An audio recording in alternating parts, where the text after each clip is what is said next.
Sumuko o aresto. Yan lang ang options na ibinigay ng DILG kay Senator Jinggoy Estrada. Kaugnayan sa inilabas na arrest warrant ngayong araw laban sa kanya.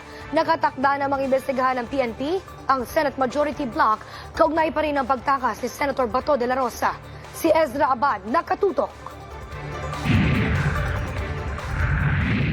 Naglabas na ang Sandigan Bayan ng arrest warrant laban kay Senator Jinggoy Estrada para sa kasong graft dahil sa pagkakasangkot sa flood control scandal.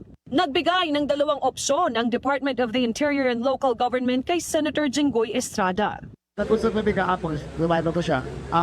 Sabi ko either surrender o arrest. Sabi na pag-iisipin ko raw, our concern niya ay yung tuhod niya. Sabi ko hindi naman namin yan, hindi namin it's beyond our jurisdiction kasi sa bibigyan na siya nagkakaroon. Ayon kay Rimulya, naglabas ng pangamba si Estrada sa kanyang kalusugan dahil kailangan niya raw ng knee replacement surgery. Formal na naghain ng plunder at graft cases ang ombudsman laban kay Estrada sa Sandigan Bayan kahapon. Nanawagan naman ng DILG sa puganteng si Bato na sumuko na. Ayon kay Rimulya, igagalang nila ang karapatan ni Senator De La Rosa. Gagalangin ka namin, your rights to be observed. But wag na natin patagalin ito kasi baka hindi tumilipat sa 18 years doon.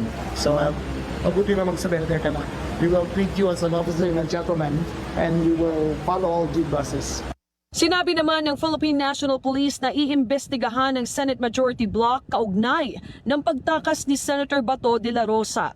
Ayon sa PNP, posibleng kasabwat ang Majority Block para harangin ang pagpapatupad ng ICC arrest warrant. Puspusan ang pagtugis kay Senator Bato de la Rosa sa iba't ibang panig ng bansa gamit ang buong puwersa ng PNP.